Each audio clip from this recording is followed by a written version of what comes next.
And live from Bloomberg's world headquarters in New York, I'm Shanali Basak. And I'm Tim Stenevec. Welcome to Bloomberg Crypto. It's a look at the people, transactions, and technology shaping the world of decentralized finance. And it's a big moment for the crypto industry because stablecoin legislation overcomes a procedural blockade in the U.S. Senate, and it lets the industry-backed regulatory bill move forward.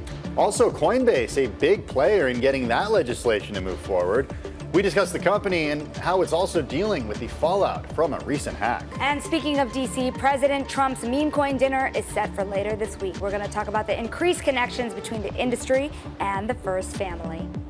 All that and more coming up on Bloomberg Crypto over the next half hour. But first, here's a snapshot of the market just over the last 7 days. And Bitcoin has really done a whole lot of nothing over the last week or so, up about 0.8%. But most importantly, it's maintained above $100,000 as equities have also rallied. Really, $100,000 seems to be this level of support, at least over the last week or so. It hasn't actually fallen below $100,000 going all the way back to May 8th, which was almost 2 weeks ago.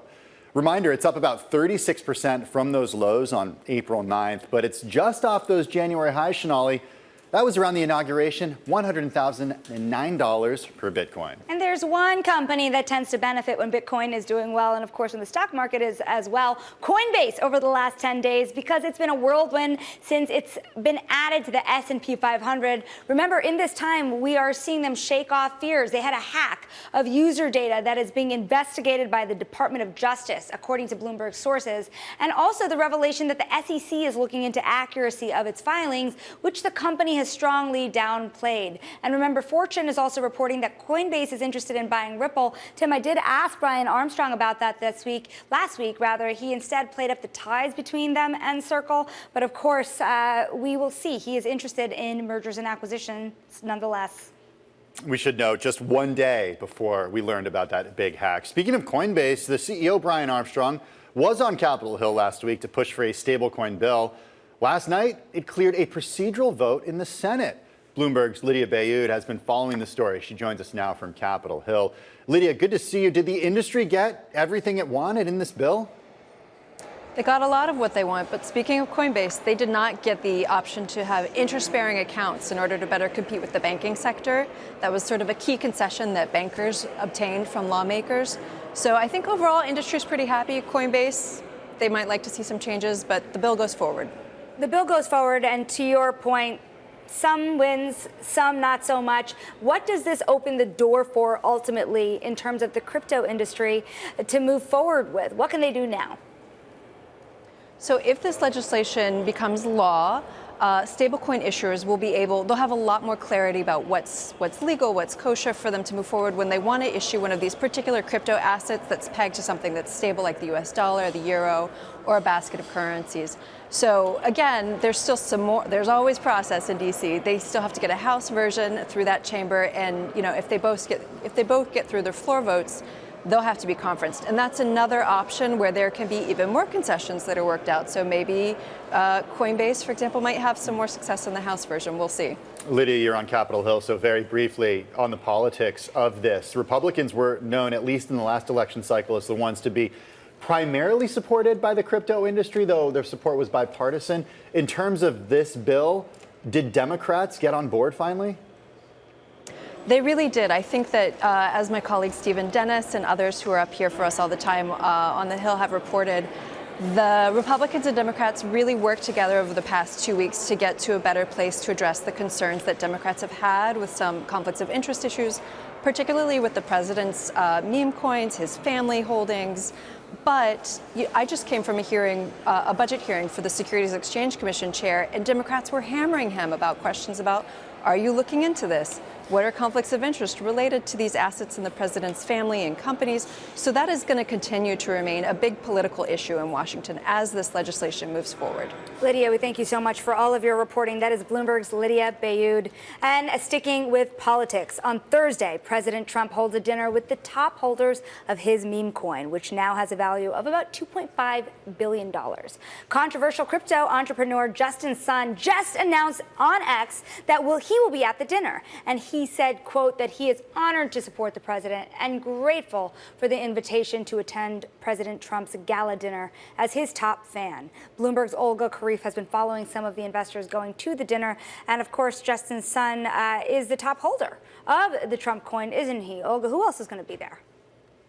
So people attending the dinner are going to be the 220 top holders who registered on a special leaderboard to win the dinner.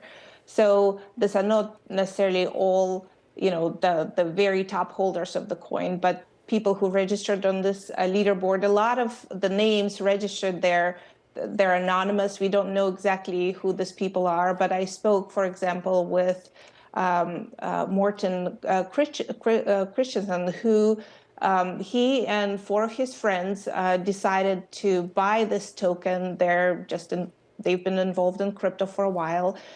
They bought this token. They also shorted it on exchanges and ended up winning seats at this dinner for about $1,200 each.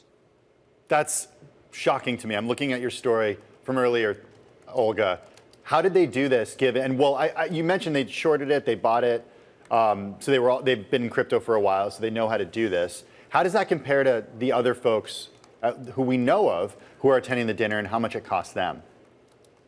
So the costs differ because the leaderboard calculated the winners based on their average sort of daily holdings. So the factors that factored into the win were how long they held the coin for and how much of the coin they held.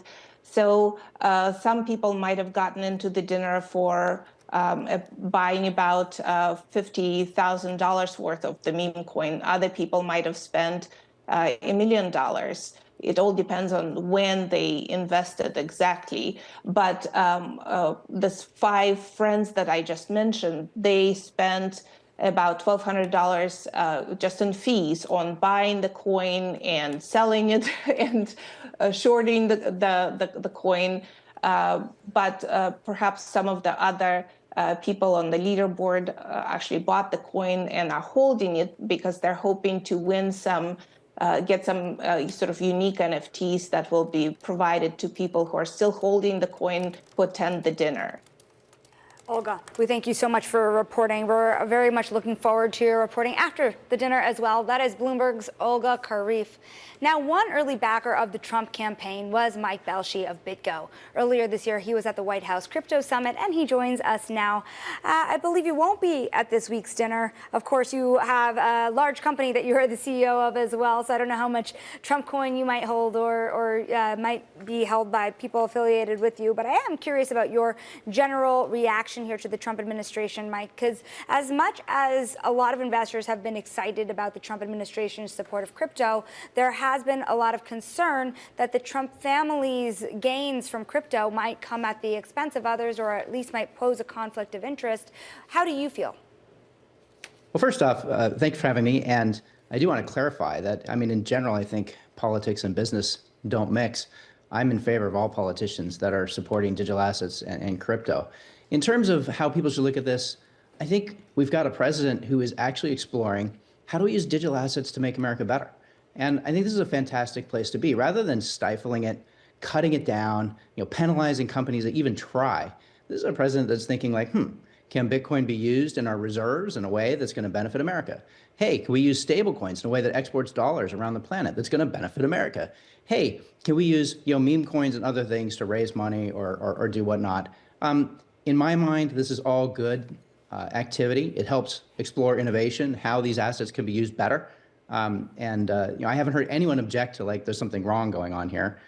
So anyway, I think it's all good news that we have leaders that are thinking about how to make America better. Mike, there's been a lot of critics of the way the president has gone about this, especially with regard to the meme coin, especially with regard to the dinner happening on Thursday, from a whole host of different areas. One from a national security perspective and the people who are holders of this and their identities, which are not fully known, but also from the perspective of a meme coin, which many would argue doesn't necessarily have any inherent value. What about those criticisms that some have leveled? Look, there's a lot of political attacks that happen. That's not because of crypto or new to crypto. This has been happening for forever, right? So in terms of the actual technology being used, I think there's some good news here.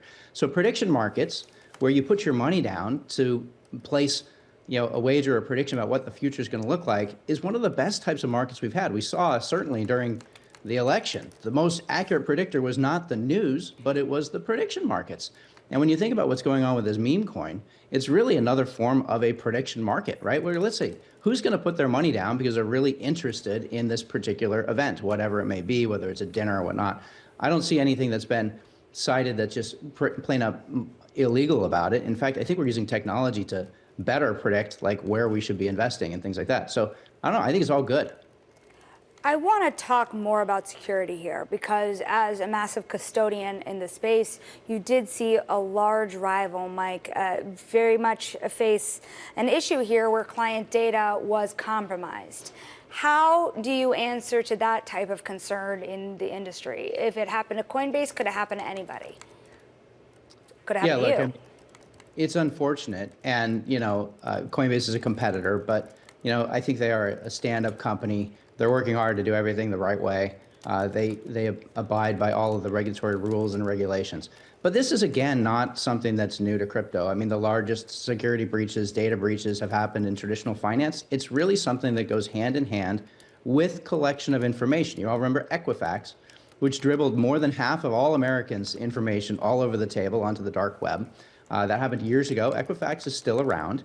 Now, what's the problem? The problem is when it comes to financial transactions, the government has rules about knowing who's participating in those transactions, and industry, businesses are required to keep all of that data. And it's unfortunate, but yes, across all financial services, and this is not unique to crypto, there have been some fumbles. So unfortunately, it's probably going to happen again, which is the tragic part. On the good news side, look, no money is lost. It's mostly around information. I think, frankly, Americans are mostly accustomed to the idea that your name, your address, your social security number is already on the dark web due to traditional finance having dropped those out, leaked them. But yeah, we need to continue work on it. We need to do better. I want to ask you this because about a week ago, I did ask your competitor, Brian Armstrong, whether he would be a custodian or the custodian for the United States in the effort to form a strategic Bitcoin reserve. He said he would certainly be looking to put his hat in the ring for that for Coinbase. Now I ask you, what are the chances that you're the custodian, and how competitive is that business? I suspect we will be a part of it. It's good business. Look, we want to do that. I think there's more interesting things to do than just purely hold the Bitcoin. But this is bread and butter for us. We hold it in deep cold storage. We've been doing this for over a decade now, and this is what we're best at. I do think that when it comes to custody of the world of the national reserves, it should be more at a custodian, someone that's holding the assets in deep cold storage rather than an exchange that's interested in trading it. But I'm talking my own book there, so there you go. All right, always appreciate the transparency there. BitGo CEO Mike Belshe joining us from Northern California. Always good to see you, Mike. Thanks for joining us. Well, coming up, Ian Rogers from Ledger is in the house. He joins us to discuss digital asset security following that hack of user data over at Coinbase. And to access all of the latest data and news on crypto, check out CRYP Go on the terminal. This is Bloomberg.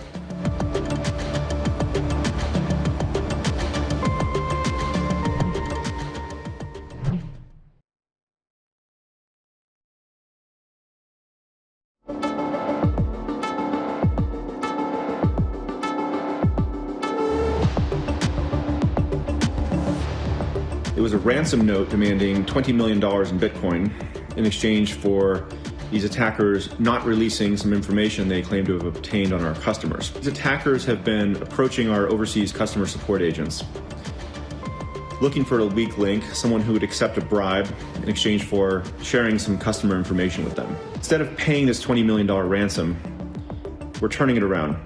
And we're putting out a $20 million award for any information leading to the arrest and conviction of these attackers. A $20 million reward. That's Coinbase CEO Brian Armstrong on the hack of user data this year. Binance and Kraken were targeted in a similar hacking scheme but did not get compromised. For more on this and the greater crypto industry, we're joined by Ledger Chief Experience Officer Ian Rogers. Ledger builds devices to safeguard digital assets. Do these digital wallets, or these wallets that you create, these physical devices, do you see them as being less of an issue for hackers than information stored online or in the cloud, or being if people don't do self-custody? Well, I think, again, looking at how does a ledger wallet work compared to a custodian such as Coinbase. I mean, this is self-custody, meaning you own the digital data. You own your private keys, therefore the keys to your crypto out there on the blockchain. And you as the individual can share or can control what data you share. You can walk into a Best Buy store here in America, buy a ledger, set it up, never share any personal data with anyone. And at Ledger, we've developed some technology to allow you to log in without ever giving up even a username and a password. I will say we should note that your company has not been immune from too. hacks in the last few years, where user data has been exposed, customer information such as emails have been exposed. So in 2020, there was an incident similar where the Shopify data from our customers was targeted. The reality at the end of the day is it exposes how precarious we all are in sharing personal data online, and how much attention we need to share to exactly how and where. So what we try to do is to build solutions where you don't need to share that. At the beginning of the internet, it was username and password, and then we kind of moved into this Web 2 phase, log in with Facebook, log in with Google, log in with iCloud. We've all experienced that. And we've long believed that the future is connect your wallet. And when you do, you can actually authenticate, you can prove you're human, you can prove your identity, you can prove you're above a certain age, all without sharing your personal information. And that's why this is superior. This isn't just Ledger who thinks this. The biggest companies in the world, Google, Apple, Microsoft, they're all moving to passwordless, using passkeys. As a user, you may have bumped into the word passkeys online, and this notion that big companies like Microsoft are going passwordless. Well, the most secure way to do that is with a ledger, and this is what we build: is the security hardware to give users the choice to log in how they want and share the information that they would like. I'd love for you to hold some of these up, because these are pretty gorgeous pieces of hardware. You said designed by Tony Fadell. Yeah, this is Ledger Stacks that was designed by Tony Fadell. Tony being the person who invented the iPod, co-invented the iPhone, created the company Nest. And this is the world's first curved e-ink touchscreen. So we're a traditional, and this is our Ledger Flex, which has a more traditional e-ink display. That's silicon on glass. This is actually an organic substrate on plastic. So you get this amazing 5mm curve around the side. So it's just a beautiful piece of industrial design. But what's inside is a secure element chip that protects your private key. And you can use it to, whether that's log in or protect your Bitcoin, protect any of your digital private property. Now, one question I have about this sounds very silly, but if it's up to me, I actually hate keeping things on me because I will lose it. No matter what you give me, I promise it'll be gone within a couple of months. I mean, how difficult is it for people to physically store their crypto assets? It's a huge question these days, because as you get further down the food chain, remember, if you buy a Bitcoin ETF, you are looking at a lot of people before you actually see the Bitcoin being held. And then you wonder how that's stored too. Yeah, of course. And the enterprise security is just as important as the user security. And you are carrying something every day. You're carrying your phone, and the security of your phone is pretty poor compared to... You can't tell, but it's broken. compared to a Ledger device. But really, there are three problems really that Ledger solves. One is security. You need it if you have digital private property, then you need a device that's more secure than your phone or your computer to protect that digital private property. The second is ease of use. We're kind of in the early days, which is a lot like the early days of the internet. The internet wasn't super easy to use in the mid-90s. And the third, as you're alluding to, is recoverability. If I do lose my device, how do I recover it? And Ledger has the best solution for all three of those problems. Ian, I know you handle customer experience, but you're an executive in the crypto industry, so I'd be remiss if I didn't ask you about overall security in general, given the spate of kidnappings that we've seen in recent months, including one of the co-founders of Ledger, who's no longer involved in the company. He was ultimately released in January. How are you looking at what's happening to crypto executives and their security? Really, I think it's a question much better for the French police in this case than for me. But certainly, everyone needs to pay close attention to their own personal operational security, how they share their private data online, and for that operational security, Ledger that's exactly the kind of solution that we build for. Ian, one question I had for you. I'm glad that you've been able to join us here on set because you actually moved out of America years ago. And I'm wondering, when you look at the state of the country now, do you think more people will go the way you did and maybe leave based on the state of the world, or is it actually more attractive to come here today? That's a great question. It's so individual, and I think America is, continues to be a great place to be, a great place to build companies. There's no question about that. And I think particularly in the crypto industry, Pascal, who's our CEO, and I were in Washington, D.C. last week, and we're in a completely different place in America than we were when I visited you guys a year ago, put it that way. There's a real tailwind and, rational conversations around cryptocurrency. Would it bring you back? Our biggest market is America, so we do spend a lot of time here. But we're really a global company, and crypto is a global industry. It's much more global. It's much more bipartisan. I feel like we are a network state company more than a state company, if that makes sense. So we're a very global company, global citizens, and U.S. is a great market for us. So we spend a lot of time here, particularly on the enterprise side. For me, it's a personal choice at this moment. Right. Ian, we got to leave it there. Wish we had more time. A fascinating conversation, particularly with all that's going on in the crypto industry right now around security. That is Ian Rogers, who is Ledger Chief Experience Officer. Stick with us. This is Bloomberg.